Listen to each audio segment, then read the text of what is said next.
Good afternoon and welcome to our next in a series of educational advocacy webinars. The topic today is the school to prison pipeline.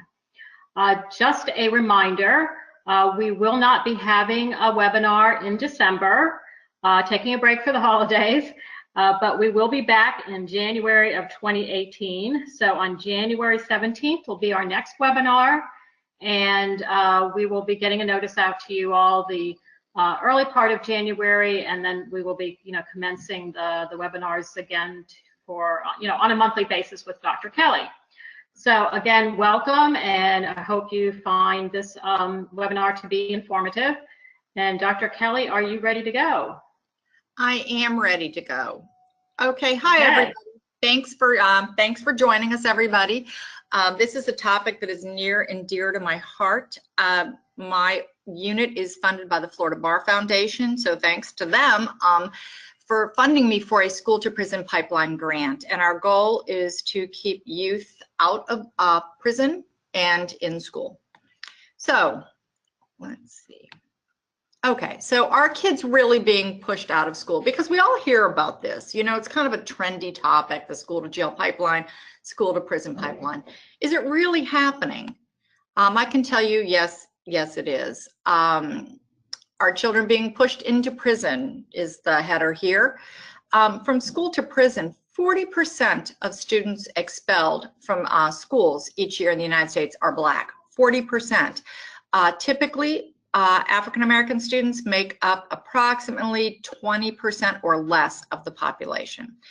70% of kids involved in school arrests or referred to law enforcement are Black or Latino. 70%. Again, they only combined to make up about 30% of school districts.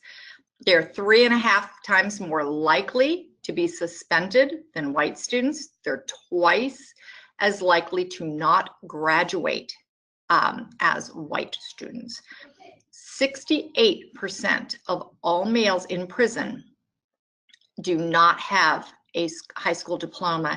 And I believe that the newest figures say that a number very similar to that, approximately 65% of men and women in state prison have some form of either a learning disability or a psychiatric, mental health, or behavioral disability.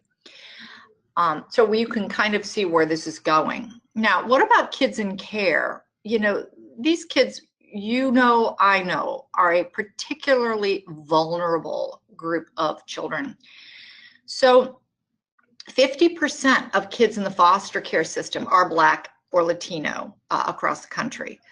30% of foster care youth entering the juvenile justice system, are placement-related behavioral cases.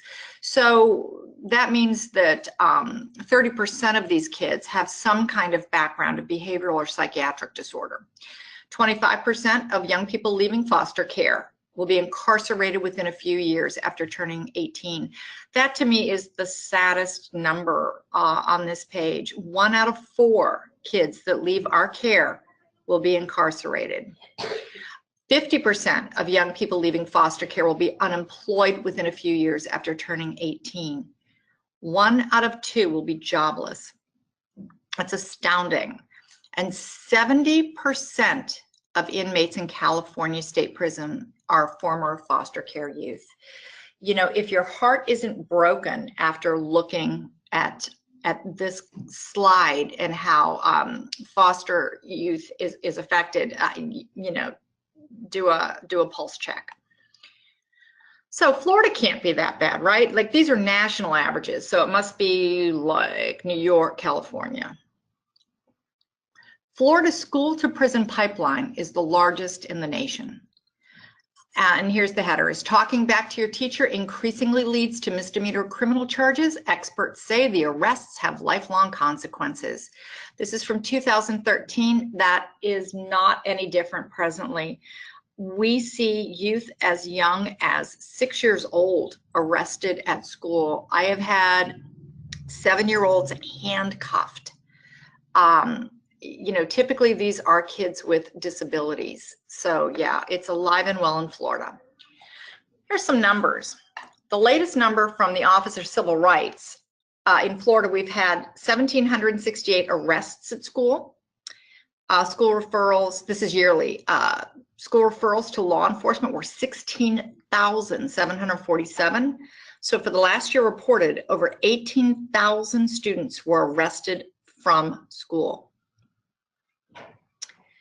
Now here, the DJJ in Florida shows us what these arrests are made up of. Assault and battery, aggressive assault, or aggravated assault and battery, misdemeanor drugs, disorderly conduct, weapon and firearm, grand larceny. Now, those numbers, you look at those and you say, well, wow, yeah, if kids are committing, you know, assault or battery or ag assault and battery, we of course want them out of the schools. Well, in the state of Florida, it is a felony to do an unwanted touching on any school employee. So that means if you push a teacher out of your way to get out of a situation or a room, if you accidentally reach your arm back and hit someone in a school fight who's a school board member, that is a felony in the state of Florida. That cannot be expunged from your records. That is a forever charge. And that is the majority. If you combine those top two numbers, you know, that is the majority. The other thing you should note here is disorderly conduct. Disorderly conduct charges are interesting. There are statistics that show that an African-American girl exhibiting the exact same behavior as a white girl is 7 times more likely to be suspended or expelled for that behavior than the white girl. So disorderly conduct is one of those that has a lot of administrator discretion in it. They get to decide what is disorderly conduct. The police officer gets to decide what is disorderly conduct. And that's where you have the problem, and that's why those numbers are so large. So some counties are better than others. Take a minute and look for your county. I'm currently in Volusia County. It's, we know, one of the worst offenders. But look for your county and see how you're doing. And you can see some counties with the very, very dark, you know, that's very concerning. So what about kids in dependency? So, and we probably all know this, but just to reflect on it, if a kid is in both the dependency and the delinquency system, they're known as crossover kids because they have crossed from one system into the other. There are currently approximately 1,000 crossover kids in Florida. That number will change regularly. Kids in dependency are particularly vulnerable to being arrested for status offenses. Now, a status offense is a behavior that's only criminal for people with a certain status, such as age. So, you know, for adults, we can be outside all the time. We can drink alcohol. For kids, that's not true. So they are frequently, kids in care are picked up for status offenses such as truancy, underage possession, running away, incorrigibility, breaking curfew is another one. Conflict in group homes can lead to domestic violence charges. I have seen in many counties that law officers will charge a group home student with domestic violence against another group home member. That is an unfortunate charge. Even if it's a misdemeanor, no domestic violence charge can be expunged from a record. Those are forever charges. And so, you know, it's unfortunate, but we see a lot of it. And kids in care are also statistically more likely to be suspended or arrested at school. So we know kids are being arrested in large numbers, but what the heck is a school to prison pipeline, and what does it have to do with me? Glad you asked. The school to prison pipeline, it's actually a metaphor. It's a term of art, and it means this widely known set of dynamics that push kids from school into prison each year. And we know what these dynamics are. We also know that, like I said, kids in dependency are particularly vulnerable to the dynamics. And we also know that your advocacy can do a lot towards stopping those dynamics. You are often the last best chance a kid has in keeping out of the school to prison pipeline. So what are the dynamics? The most common dynamics are, first, zero tolerance policies and school districts' overuse of suspension for minor, often disability-related behaviors. So, the schools have these zero tolerance policies. If you do this, we will do that.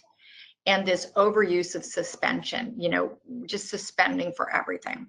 The second thing is the school district's overuse of law enforcement in dealing with behaviors.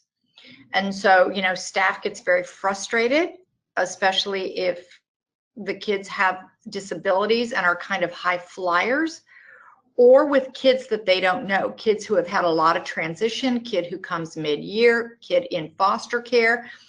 That kid may have kind of a bullseye on his back because people don't know him and don't know what to expect from him, but may know he's in foster care, and there is a stigma still attached to that at schools.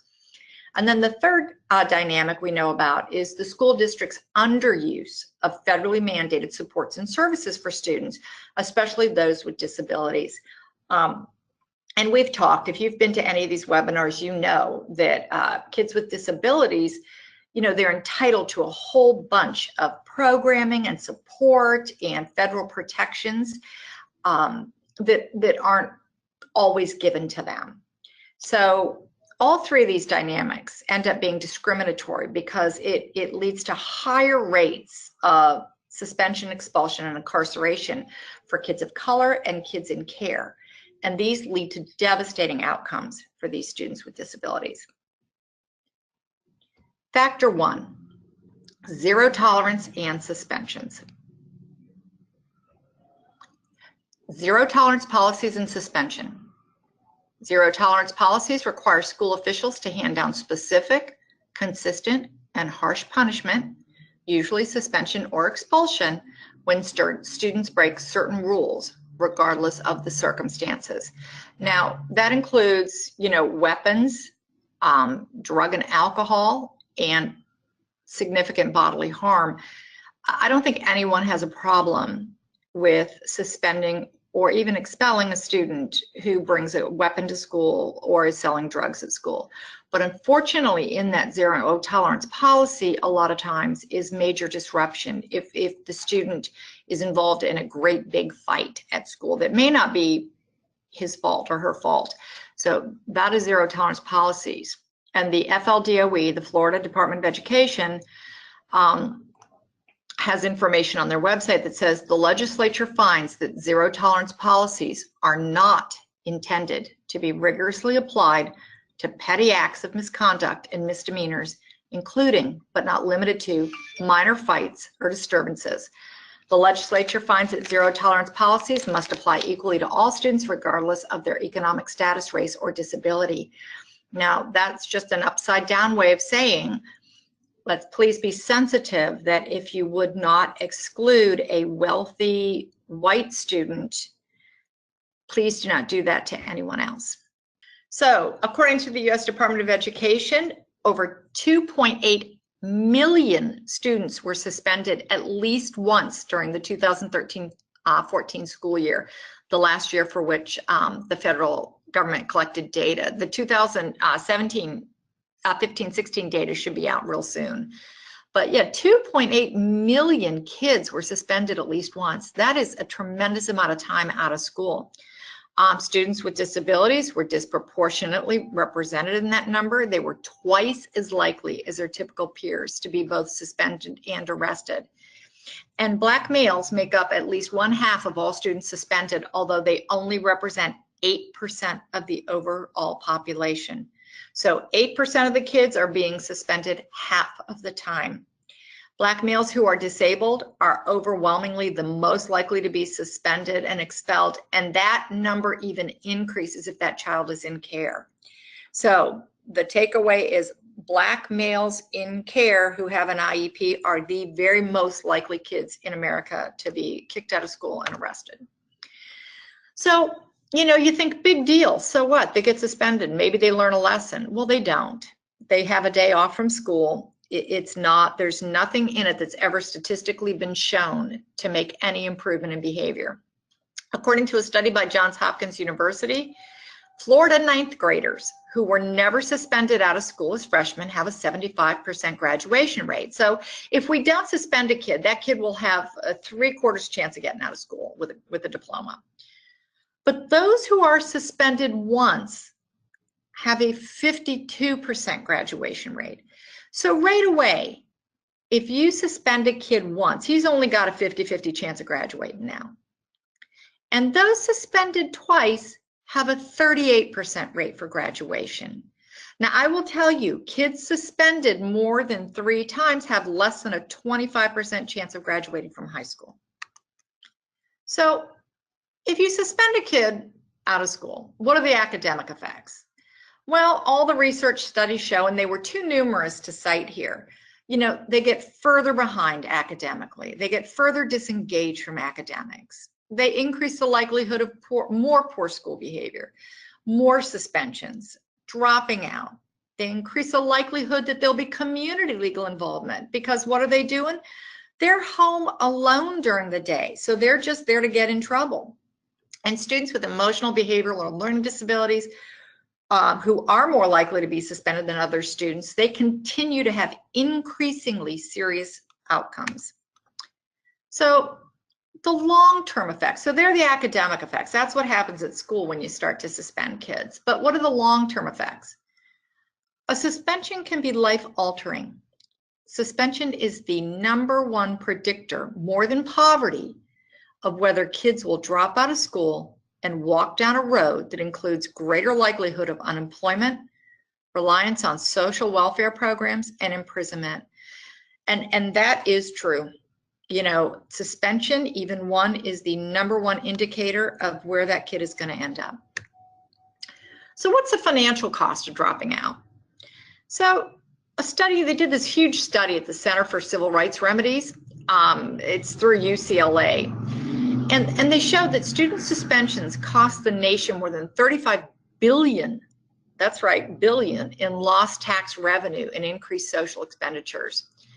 The report estimated that school suspensions contribute every year, like every cohort group, like every class of 2015, 2016.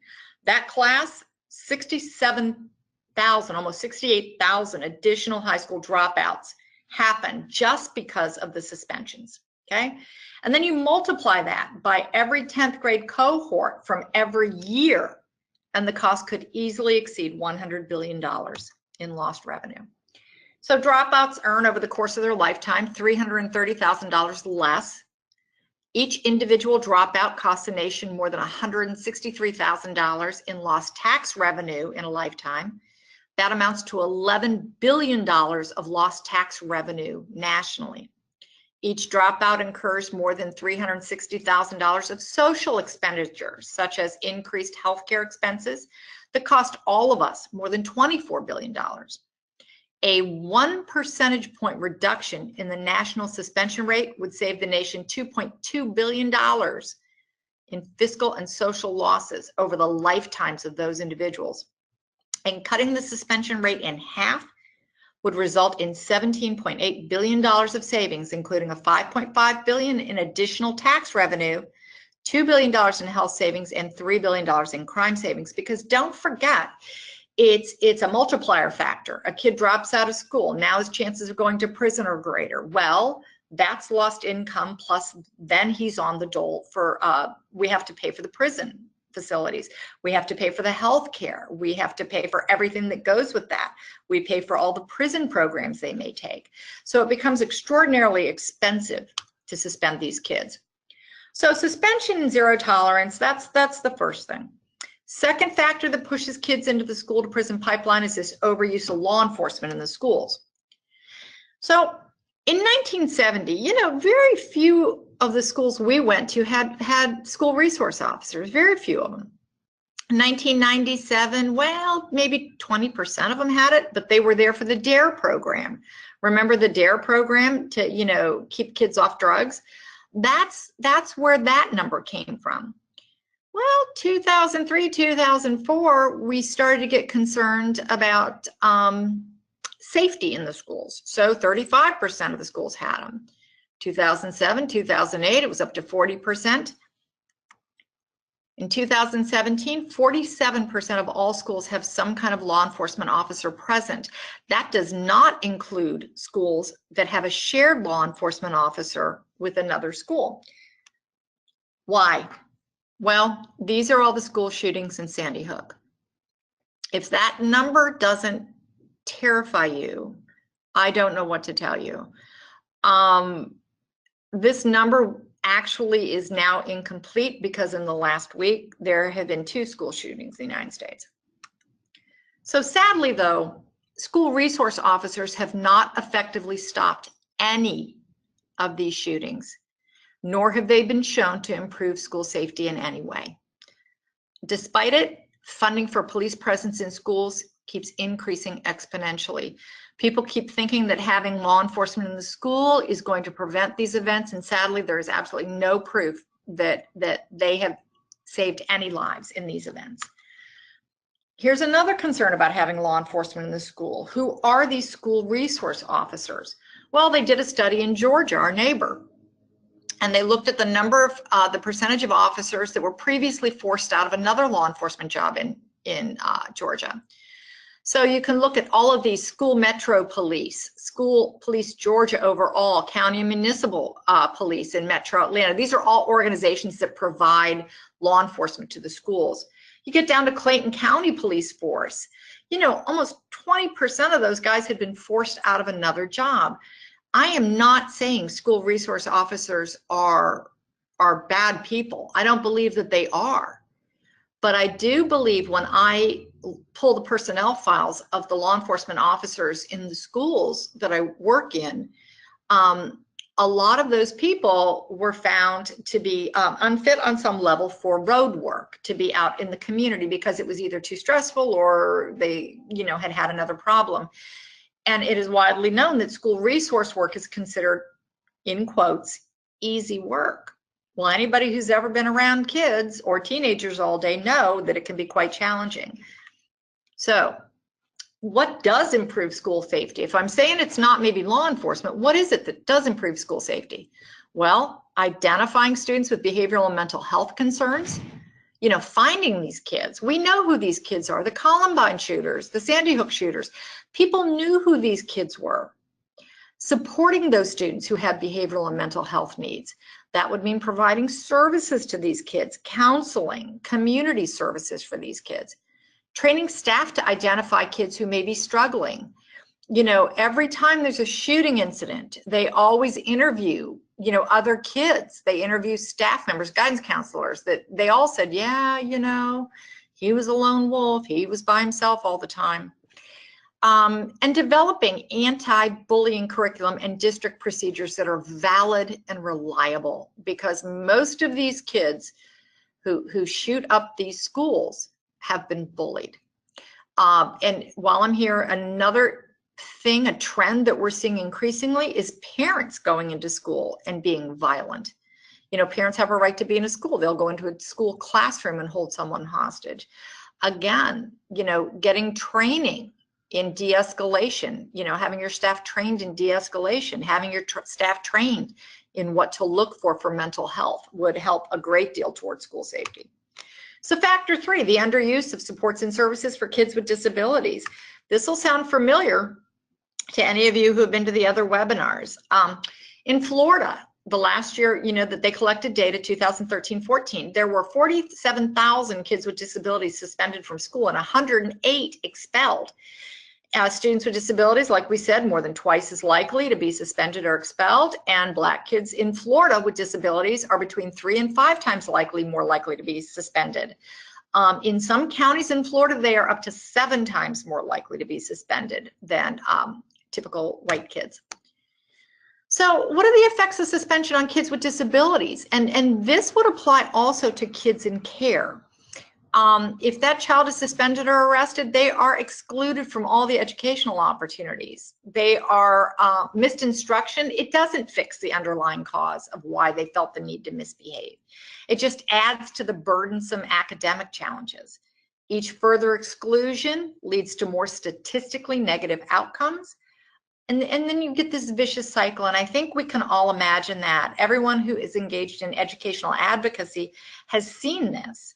You know, you have this initial minor incident, it leads to maybe a one-day suspension, sometimes an arrest. The kid's been out for a day, he comes back, now he's going to be even owlier because he's been out for a day. He gets more frustrated, he engages in more behavior, he feels even more, you know, disengaged from the system. Kids in care who have a really hard time making those bonds with schools because they have so much transition. It's particularly hard for these kids. And eventually the kid just gets in this downward spiral and he circles the drain and he ends up dropping out or being arrested out of school. And again, kids with disabilities, they're the most likely to have this happen. So the kids in dependency, we just talked about that a little bit, the crossover kids.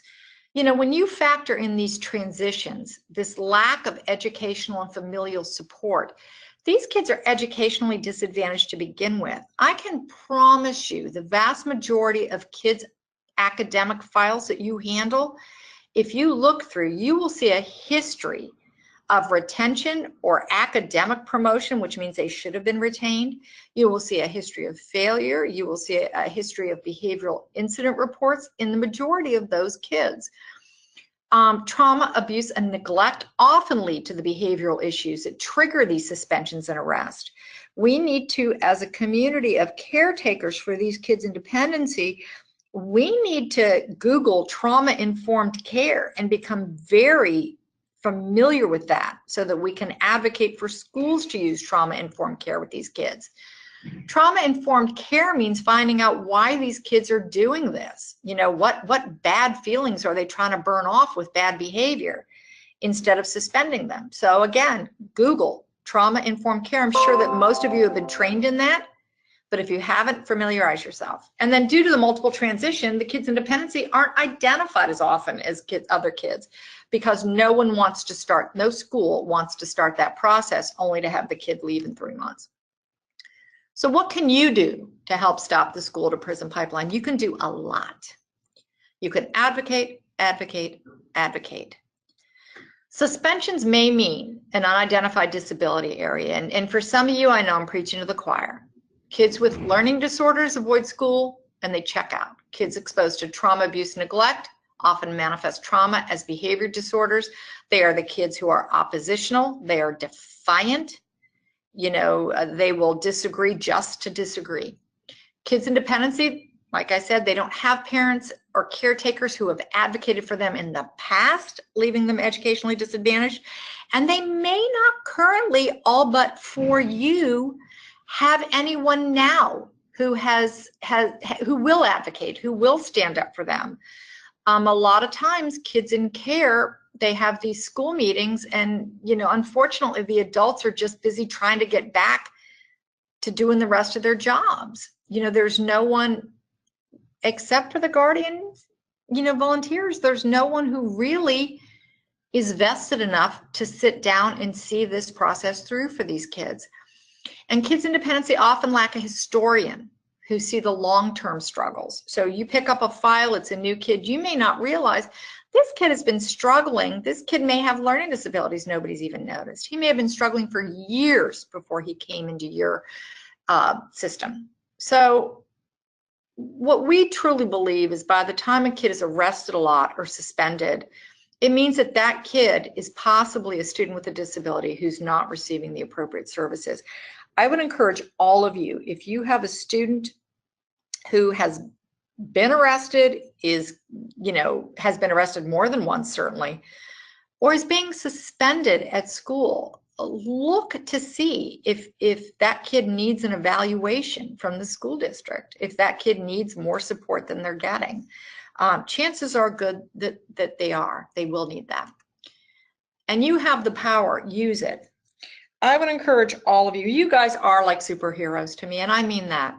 I say that sincerely from the bottom of my heart. The guardian ad litem volunteers are superheroes to me. You have the power to go into schools and make such a tremendous difference for these kids. The schools respect you. They fear you on some level because of the power of the court that comes with you. You are knowledgeable. You know, you sit through these webinars with me to become more capable. And so use the power you have. Go to school, advocate for these kids, because if you don't do it, who will? And I think we all know the answer is nobody. So that's what I have to say. And I will mute it for a second. And if we have any questions, that's great.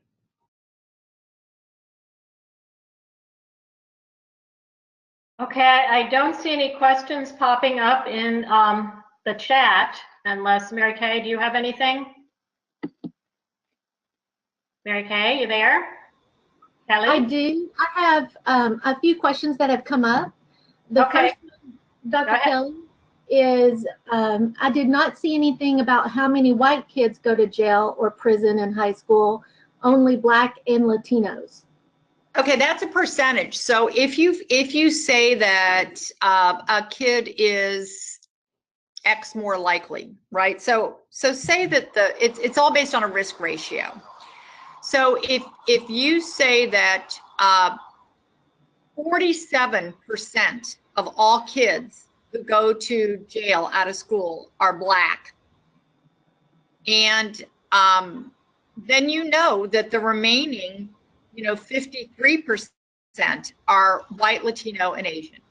Okay, so you can do, all you need to do is subtract those numbers.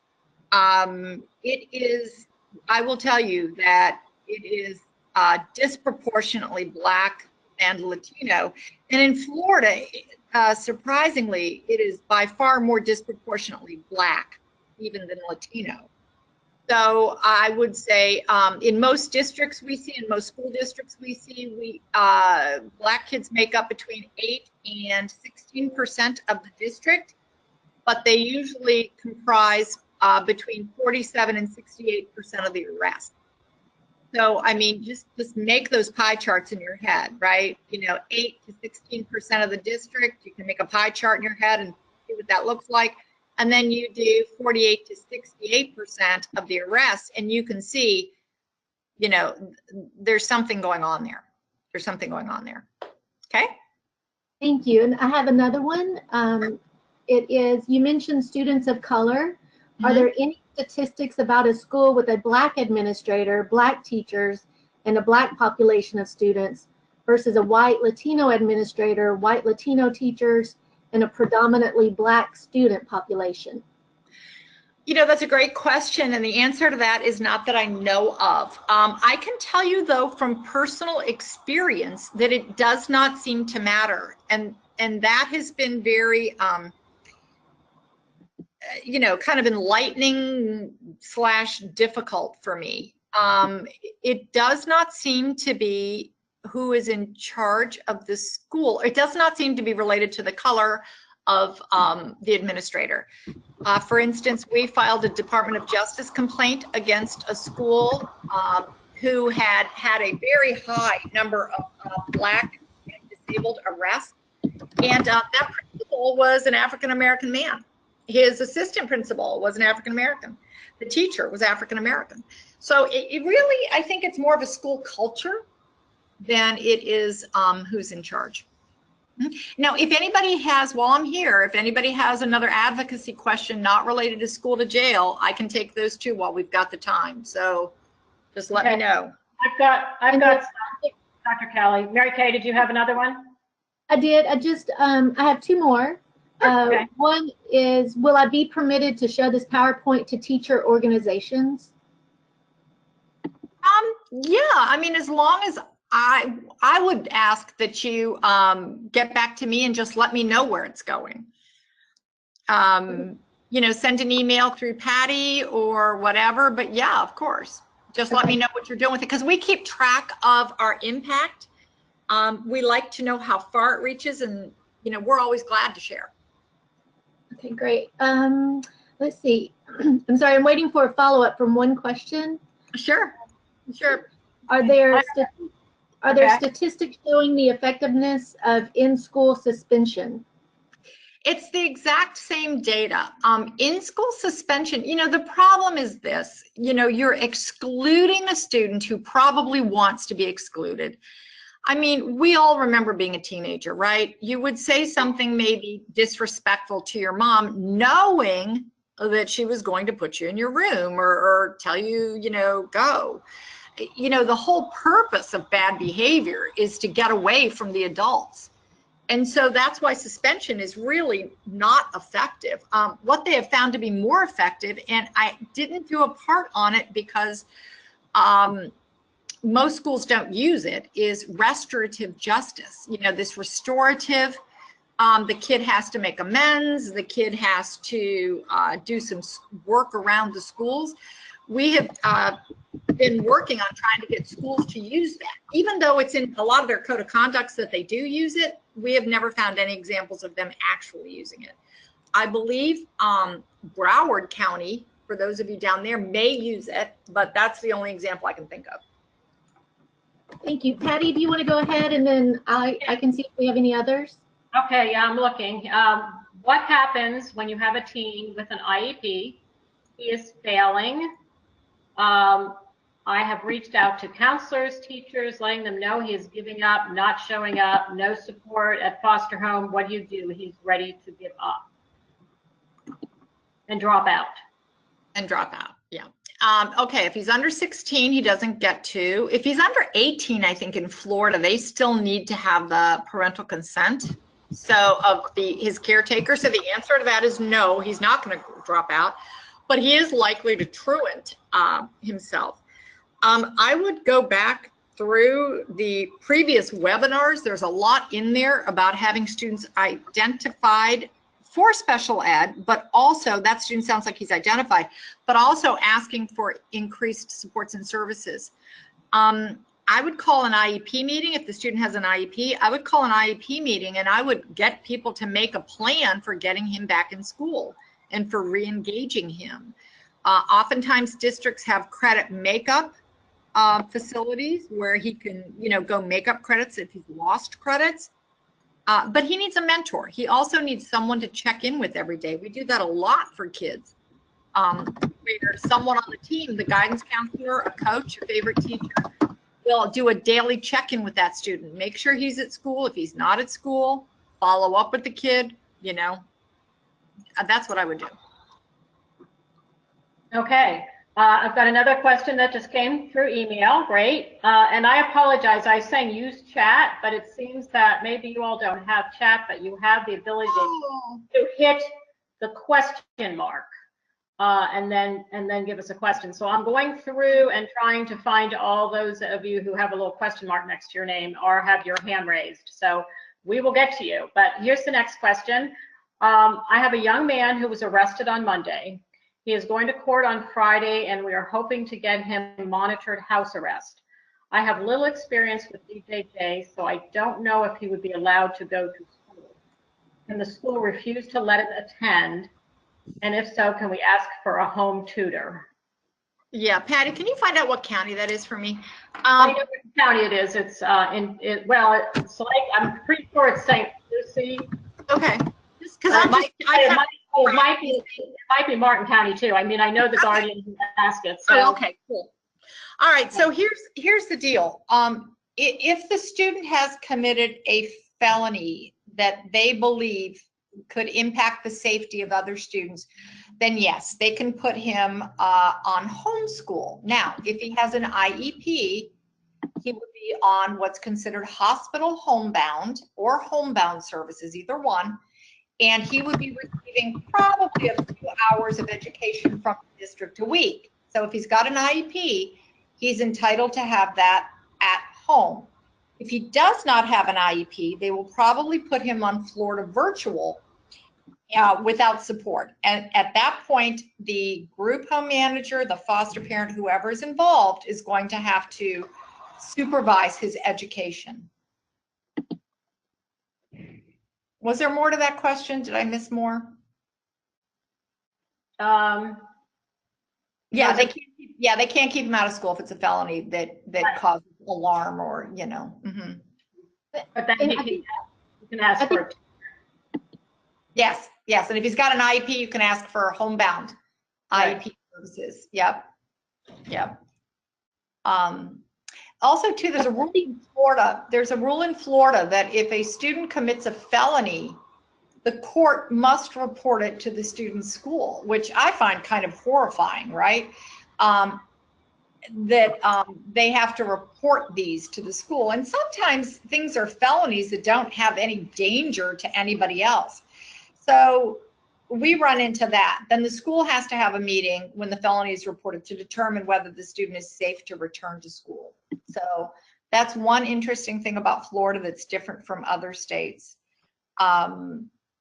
I just think it's interesting. Yeah. Anything else? You do have one, it's not a question, but I just wanted to share it with you that Cheryl wanted to say, great presentation and very informative. You highlighted the main reason why we must advocate for the children in regards to their education. Yeah. Thank you. Yeah, thank you. It is so important, you guys, and I just can't tell you how important the advocacy you do is. There is one of me, there are many of you. You guys can be just as effective as I am, and you can change many more lives than I have the power to change. So good on you guys. And Bridget had her question is, if the child has already been identified with the behavioral problem, do the schools have training regarding de-escalation rather than arresting? You know, that would depend on the district. Now, obviously they should. Each district supposedly has some kind of training on either CPI or NCI are the two most common trainings. And basically they are restraint trainings, but they have 80% of those trainings are devoted to de-escalation. I think that is a really valid question to ask your IEP team or to ask that school. What we try to do for kids with disabilities who have behavior issues is we try to write a behavior plan that also has a crisis plan in it. And the crisis plan, we ask the school to please have those people trained in either one of those, NCI or CPI, and to have those de-escalation techniques. And we put those de-escalation techniques into the crisis plan and the behavior plan. That way, God forbid, if the student acts up, if they don't follow the behavior plan and the crisis plan, then the problem is with the school, not with the student, right? Because they were warned that the student may do this and they were supposed to be trained to handle that behavior. And so I think that is very valid for all of you, students with behaviors, to ask, can you tell me who's been trained in restraint and de-escalation? Can you tell me who's been trained? And can you tell me when they were trained? And actually, you can get that information as a public records request from that district. They have to provide that information to anybody who asks, because just like you guys have these Florida sunshine laws that, you know, oversee your work, the schools do as well. And I think that's good. And it doesn't make the school mad when you ask for that. When you just say, hey, I'm requesting to know when these people were, who was trained and when they were trained in his circle of care at school. The schools don't get mad at that. They think that's fine. Mm-hmm. And I have two regarding restorative justice. Okay. The first one is, I have a 10-year-old who punched a student and had a 2-day suspension. He returned to school today. The victim's parents want to press charges. How do I help the school recommend restorative justice? I would just ask them. I would say, listen, you know what? This kid has been, I assume the little boy who was the puncher is in dependency, and I would explain, this is a traumatized child, and this is what this child knows as far as behavior. You know, kids are literally empty glasses that we pour behavior into. And so if that little guy punched somebody in the face, you know, I mean, he probably learned that behavior.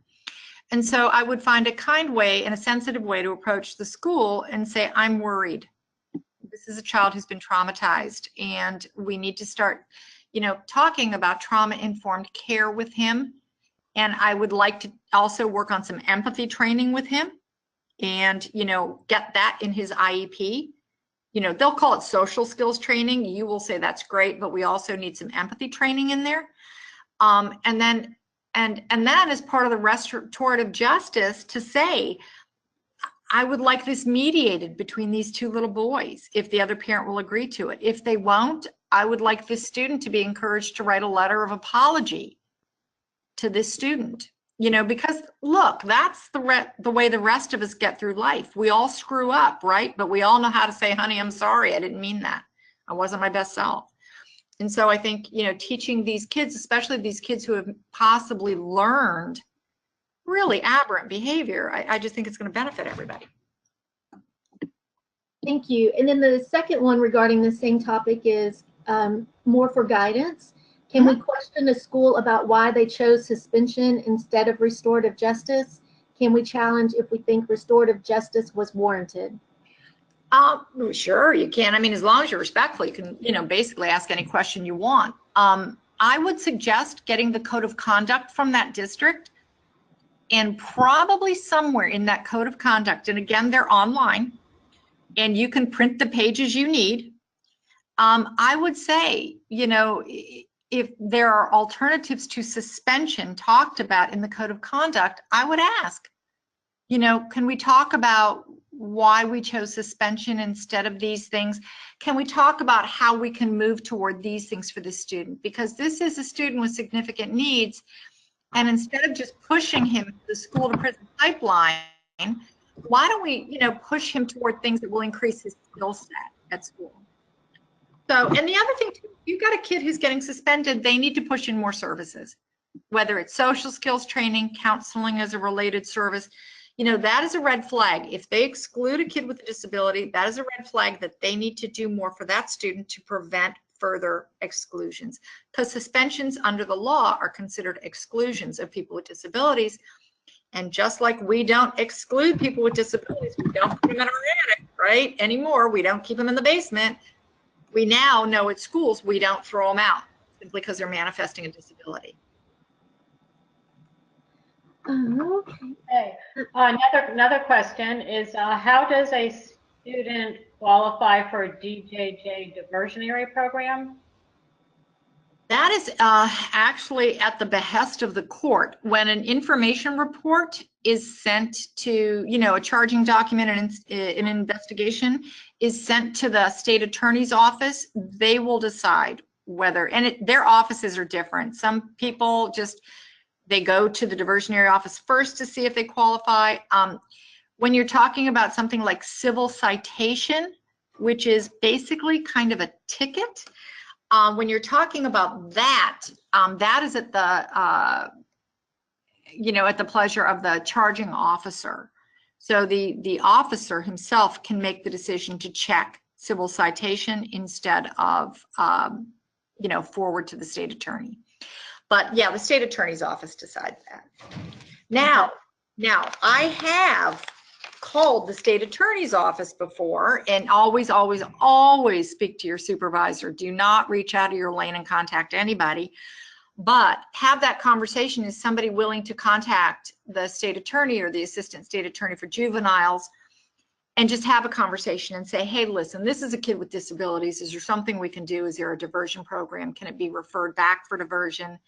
I have found most assistant state attorneys for juvenile are most willing to work with anybody in helping kids, unless they're not bent that way. Okay. Quite a few of you we're getting a lot of questions, so we're getting through them the best we can. If we do not get to your question, because the system's some of these things are a little hard to read, but please send it to the email and we'll get your question answered if we don't get to it. But a lot of people are asking about getting a copy of the PowerPoint and this presentation. It will be put on the website, the statewide guardian ad litem website, and Kelly takes care of that. And she gets it done pretty quickly. So, you know, just keep checking that, but you will absolutely. Patty, I don't know, and maybe to add to that or not. I was going to say maybe this is something I should talk to Alan about, but you know, maybe we should have a copy of this just sent to the circuit director for them to disseminate. Okay. I think it is important that all the advocates understand the numbers here. Okay. Especially these crossover kids, and I know that you know we're all concerned about these crossover kids. You know, I don't know. I mean, I'll just reach out and ask if we can disseminate it further. I doubt that would be a problem at all. I've sent things to circuit directors before and asked them to get them out to their volunteers. So I'm sure we can handle that. Because I think it's a good idea, because right now the only people who know it's there are those who have bright enough and had the time to be able to sign up for these webinars. They're the ones who know they're there. So we need to get out to, I mean, there's 228 of you, but we have a lot more volunteers than that. So you need to do that. Patty, this is Kelly. I just want to let you know, once these webinars are completed and I post them online, I actually send the email to all volunteers, not just the people that registered. So that email does go to all volunteers, are over 10,000 of them. I really don't think Alan would have a problem with us sending it to the circuit directors as well. So I'll touch base with him on that, but it does go to all of our volunteers. Okay, great. Do we have a way of tracking how many views there have been? I know we can track how many views to the website. I'll have to find out if we can track how many clicks on webinars and videos on the website. I want to say. Yeah, we can talk about it later. We don't need to talk about it now, but do we have any more questions? Let's see, and I'm hoping you didn't know, if you already answered one of these, forgive me, but some of them are similar, but let me go through this. If a child has already been identified with a behavioral problem, do the schools have training regarding de-escalation rather than arresting? I think you might have answered that. I answered that one, the CPI and the NCI training. Okay, mea culpa, sorry. Let me go down here to some of the later questions. How long has the state of Florida charged youth touching or pushing a school employee as felony battery? I don't know. I've been working in Florida for about 6 years, and it's been at least that long. And it probably from the 90s, probably from the Get Tough on Crime. Sadly, I have found out that through personal representation that although teachers have that protections, students do not have that same level of protection in Florida against staff. When it comes to inappropriate behavior from staff towards students, police are considered trusted individuals, that it's an aggravating offense, right? So like if you're in a trusted position, like a police officer, a firefighter, there are a few more that their charges will be bigger against children. But for some reason in Florida, teachers are not considered trusted individuals for an aggravating offense. So, but Okay. How can we ensure that the services that should be received for a youth with an IEP, when the district automatically moves them to an alternative school? Yeah, the moving of the student to an alternative school, and maybe we should do a presentation about discipline and these removals sometime, because it is important to know. They can remove a student for weapons, significant bodily harm, and significant bodily harm is, you have to disfigure the person. It's a very hard to meet standard. But significant bodily harm, weapons, or drugs, any of those offenses mean that the state can automatically move a kid to an alternative school, IEP or not, right? And that can be for up to 45 days. So when they go to these alternative schools, the IEP still is in place. So you still have the right to ask for data. And what I would do, I would meet with the team as soon as you get to the alternative school. And most teams at the alternative schools I have found to be pretty good. You know, they know that they've got a bunch of high flyers, and I find them to be, for the most part, pretty good people to work with. So just say to them, listen, I'm worried about his academics. I'm worried about his IEP implementation. I'm going to be collecting some data on it. So, you know, I'm going to ask for the number of minutes of each of the services. I'm going to ask for your service logs for the speech, language, OT. And can someone please track progress for me? So if he is reading at this level when he goes into the alternative school, I would like the data when he leaves the alternative school to show how much improvement he's made. And so when you start to ask them to collect data for you, which you have the right to do, then they really start to, you know, kind of up their game and get with it, and they want to show progress too. Okay. Dr. Kelly, what was the name of the procedures document to consult for the county school board that identifies what should happen for each type of offense? Oh, it's called the Code of Conduct. And it's, if you Google whatever county you're in, school, Code of Conduct, it is probably online. Because, you know, they want the parents to be able to access it too. Now, if it's not, you can ask any principal for a copy. You can ask any school person for a copy, you know, administrator, the school board itself, you can get a copy. But it's usually online. Thank you. And can you give us a few comments on how frequent psychological counseling should occur for children with real needs? Second, should we approach the school principal if we think the teacher-student match is not working, assuming there are multiple options at the school? Yeah, I'll answer the second one first. Yeah, if you think it's a bad match, you know, absolutely. I mean, and you know, if it's an IEP thing, you can have an IEP team meeting and say, you know, this isn't working.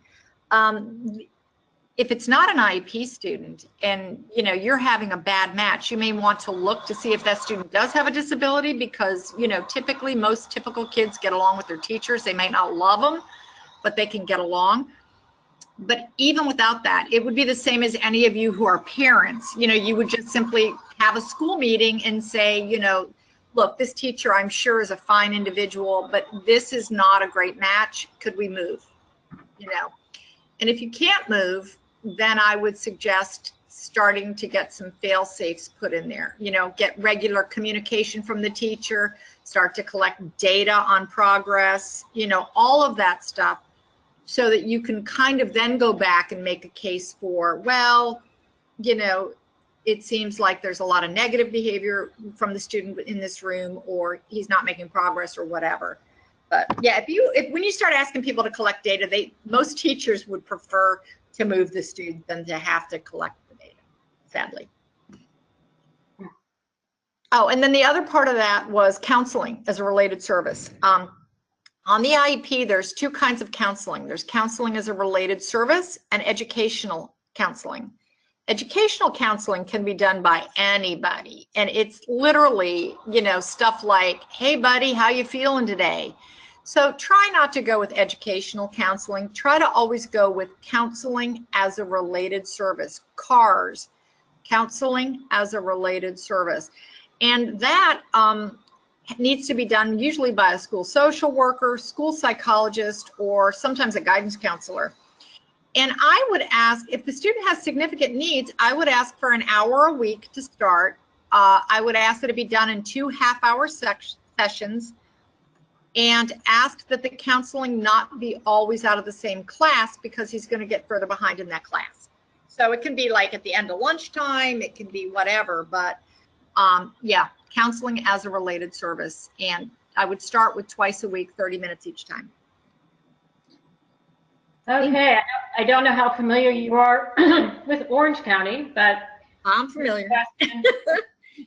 And I think you are. In Orange County, many schools allow communication with school staff, but there are many schools whose principal and staff tell me that they have to contact legal downtown before I guess they can communicate. Uh-huh. Yeah.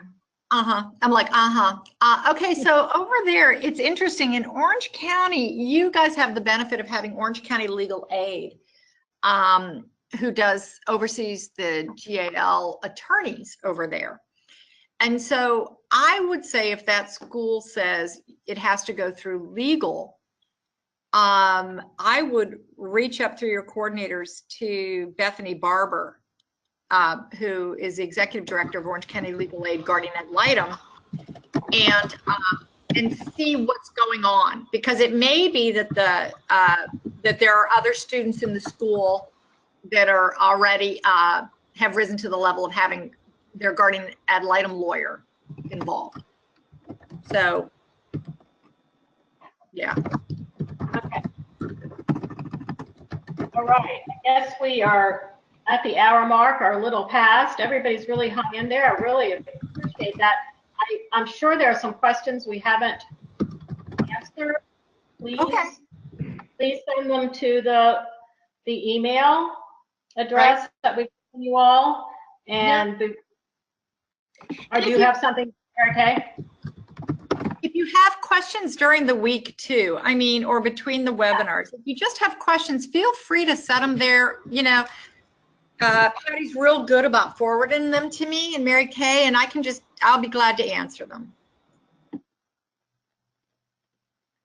Okay. Then I think are we good to go, everyone? All right, everybody, go forth and be bold, okay? Thank you again, Dr. Kelly. We'll see or hear you again in December. Yeah. So keep those questions coming, and we thank everybody for your participation and wish everyone a very happy Thanksgiving. Yep. Happy holidays, everybody. Take care. Bye-bye.